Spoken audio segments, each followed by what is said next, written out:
This is an informational presentation giving basic information and keynotes for most colorectal surgical procedures pertinent to the unit by Kyle Paloma and Alex Yao, students at Case Western Reserve University's Francis Payne Bolton School of Nursing.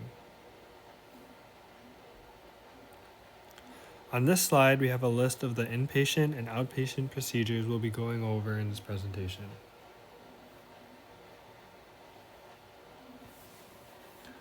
To start, a total colectomy is a complete surgical removal of the colon, typically done when the colon is severely diseased due to conditions like IBD, polyposis, or colon cancer. It is usually done when other treatments have failed. For the procedure, the colon is removed and the small intestine, also known as the ileum, is connected either to the rectum or brought out to the abdominal wall as an ileostomy. For preparation, full bowel prep is usually needed unless an ileostomy is planned. For recovery, patients typically stay in the hospital for 3 to 7 days and must learn stoma care, including how to empty, clean, and care for the ileostomy while maintaining proper hydration. Next, we'll be going over a partial colectomy, specifically the hemicolectomy. A partial colectomy involves removing only one part of the colon, while a hemicolectomy refers to removing one specific side. For example, the right is removing the ascending colon and the left is removing the descending colon. It is usually done for reasons such as colon cancer, Crohn's disease, ulcerative colitis, and diverticulitis. It can be performed via open surgery or laparoscopically. During a right hemicolectomy, the small intestine is attached to the remaining colon, while in the left hemicolectomy, the remaining sections of the colon are reconnected. For recovery, open surgery is typically a 5 to 7 day hospital stay, whereas laparoscopic surgery is a 3 to 5 day hospital stay.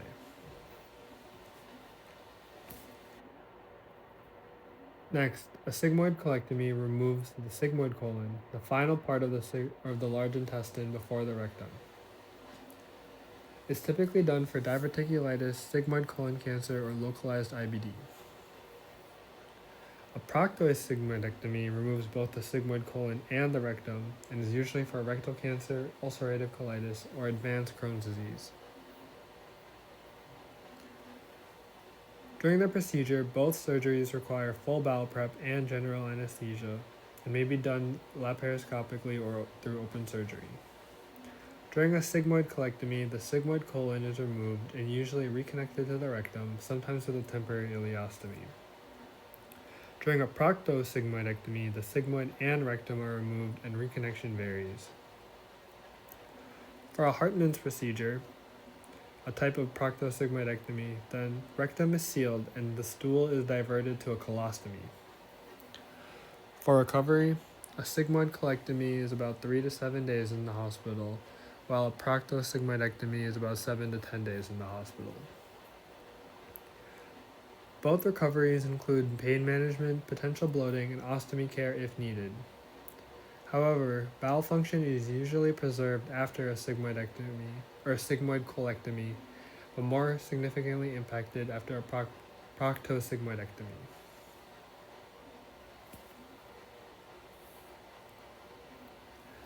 Next, we'll be going over an end colostomy. This involves bringing one end of the colon through the abdominal wall to form a stoma, while the remaining colon is either removed or not used. Stool exits through the stoma into an external colostomy bag. It is done for reasons such as colorectal cancer, IBD, bowel obstructions, or diverticulitis. The procedure requires general anesthesia and full bowel prep. During the procedure, an abdominal incision is made, the colon is either removed or diverted to the surface, a colostomy bag is placed over the stoma, and then the incision is closed with sutures or staples. For recovery, hospital stay is about 5 to 7 days, and patients will have to learn stoma care, including cleaning and changing the bag. They also have to learn that certain foods, such as gas-producing, high fiber, and spicy foods, may cause issues. Next, we have a loop colostomy. So a loop colostomy is typically used as a temporary diversion, allowing the bowel to heal, and is often preferred due to its easier reversal. Reversal is planned once healing is confirmed and requires NPO after midnight. The loop is reconnected internally and the abdominal wall is closed. It is usually done for diversion or decompression in cases like diverticulitis, ulcerative colitis, or Crohn's disease. The procedure requires full bowel prep for both creation and reversal, and it can be done via laparoscopic or open surgery. During the procedure, a loop of colon is pulled through the abdomen and a stoma with two openings is created. The first one is proximal for stool and the second distal for mucus. The stoma is then sutured to the skin. Similarly, a loop ileostomy is a temporary diversion of stool that bypasses both the colon and the rectum, allowing the lower bowel to heal. It's commonly reversed later, however. It's usually done to protect the distal anastomosis or manage conditions such as bowel obstructions, bowel resections, IBD, or colorectal cancer. The procedure requires both general anesthesia and full bowel prep, however, reversal does not require full bowel prep. It can be performed either through open surgery or laparoscopically. During the procedure, a loop of ileum is brought through the abdominal wall. The proximal end excretes stool, whereas the distal end passes mucus. The loop is then sutured to the skin and an ostomy bag is placed over. For recovery, the hospital stay is typically a few days. However, reversal usually happens after a few months. One key fact is that stool cannot be voluntarily controlled while the ileostomy is in place. For an end ileostomy, it is a surgical procedure involving the end of the ileum. The end of the ileum is brought through the abdominal wall to create a stoma, allowing waste to bypass both the colon and the rectum, and the distal bowel is removed. It is usually done for total proctocolectomies, ulcerative colitis, Crohn's disease, and colorectal cancer. The procedure requires general anesthesia and full bowel prep. During the procedure, the diseased colon and rectum are removed. The end of the ileum is brought to the surface and sutured to the skin, and then stool exits through the stoma into an ostomy bag. For recovery, hospital stay is about a few days, and stoma care education is essential. One thing to note is that stool will typically be looser in consistency due to the colon removal. It can be either temporary or permanent depending on the condition. On this slide, we'll be talking about the J pouch, also known as an ilioanal pouch. It is an internal pouch made from the small intestine that allows stool to pass through the body after the colon and rectum are removed, offering an alternative to a permanent ileostomy. It can be done in a 3-stage or 2-stage approach, and it depends on the patient's condition and need for healing time. However, both require full bowel prep. It is done for patients with severe ulcerative colitis or a medication-resistant disease, or to avoid a permanent stoma. So the procedure begins with a total proctocolectomy. 2 6-inch segments of the small intestine are folded into a U shape, and then the inside seam is sewn to create a J-shaped pouch. The bottom of the pouch is connected to the anal canal, and a temporary loop ileostomy diverts stool during healing. Recovery typically takes around 3 to 4 months with various tests confirming healing and pouch function. If successful, the temporary ileostomy is then reversed and normal bowel function resumes through the J pouch. So, what is an APR, also known as an abdominal perineal resection? An APR is a major surgery which involves the removal of the anus, rectum, and portions of the sigmoid colon. Typically, an APR results in a permanent change in bowel anatomy and function, and this procedure requires a full bowel preparation beforehand. So why is an APR performed? APRs are typically performed for treatment of rectal cancer, especially when cancer cells are found near the anal sphincter or involve the anal sphincter. APRs are an alternative to less invasive treatments that are otherwise ineffective. How are APRs done? There are 2 incisions that are made, one in the abdomen to remove the rectum and the sigmoid colon, and one in the perineum to remove the anus and surrounding tissues.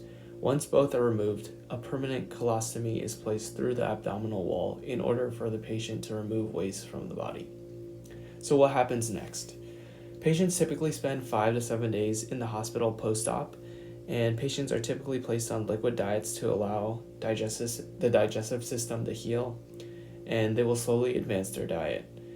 And as a nurse, it is important to educate patients regarding wound and ostomy care. So next we have a low anterior resection, also known as LAR. This procedure is done by removing parts of the rectum that may contain cancerous cells, and surgeons will aim to preserve the anal sphincter so patients can maintain normal bowel function afterwards. In terms of preparation, patients should be clear liquids the day before and NPO after midnight. This procedure requires a full bowel preparation as well. So why is this procedure done? This procedure is done to remove low tumors that aren't directly involving the anal sphincter. How is this procedure done? There are 2 main options: open surgery and minimally invasive techniques. Open surgery involves one long incision to remove the cancerous segment, while minimally invasive techniques utilize laparoscopic or robotic assisted surgery while using multiple incisions and requires usage of cameras. After the cancer is removed, the remainder of the rectum is connected to the colon. So what happens next for the patient? Patients will likely have a temporary ileostomy, allowing for the rectum to heal, and stoma reversal is typically done 6 to 12 weeks post-op. Patients can eventually return to normal bowel movements. Patients can also expect to stay up to 7 days post-op in the hospital, and a potential complication of this procedure is LARS, which is low anterior resection syndrome, which involves bowel dysfunction such as urgency, frequency, or incontinence. Next, we have a fistulotomy. This is a minor surgical procedure used to treat anal fistulas. A fistula is a tunnel between the anal canal and skin, and these procedures are done outpatient but not at our clinic.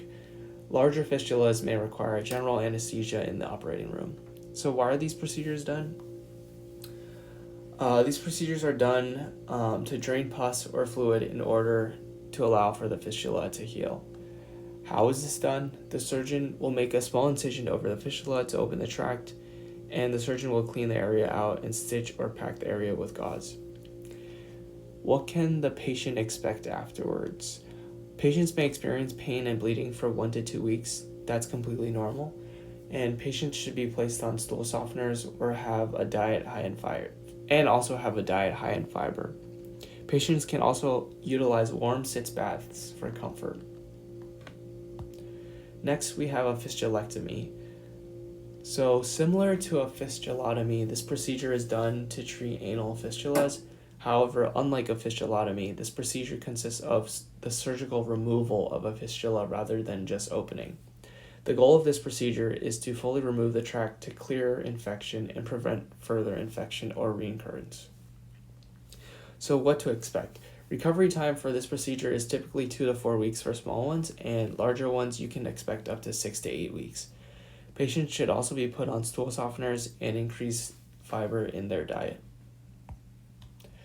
Next, we have a lift procedure, also known as ligation of intersphincteric fistula tract. A fistula that passes between the internal and external sphincter muscle. So why is this procedure done? This procedure is preferred over others because it helps preserve anal sphincter function.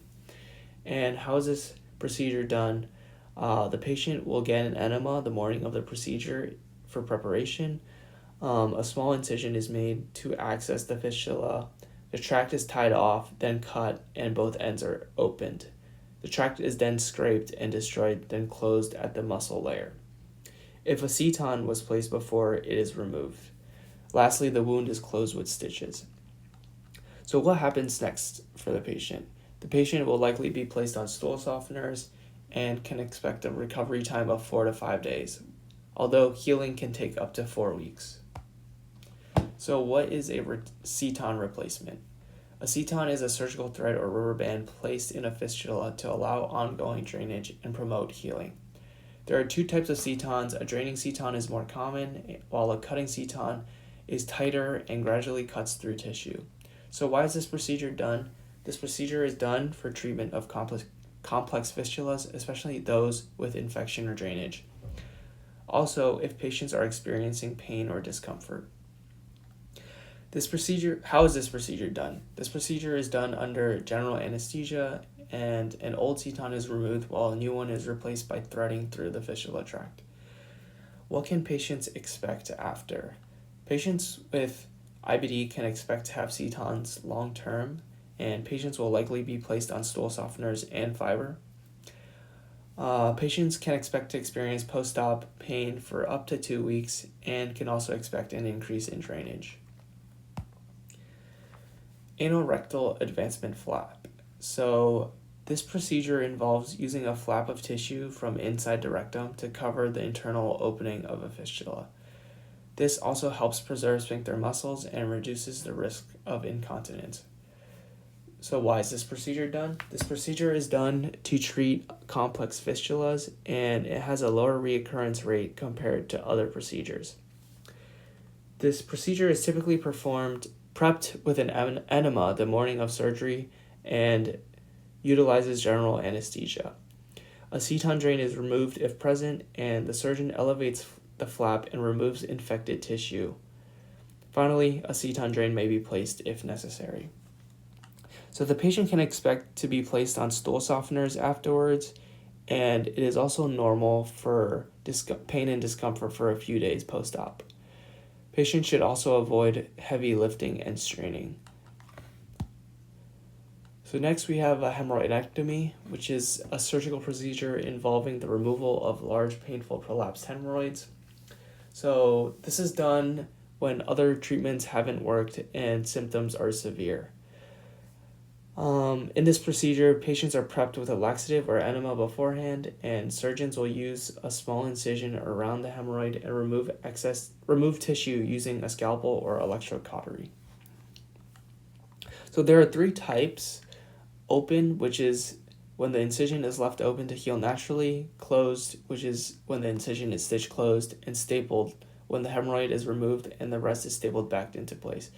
This is often used for prolapsed hemorrhoids. Patients can expect pain, swelling, and bleeding post-op, and recovery time can be up to 10 weeks. Patients will also be placed on stool softeners and fiber.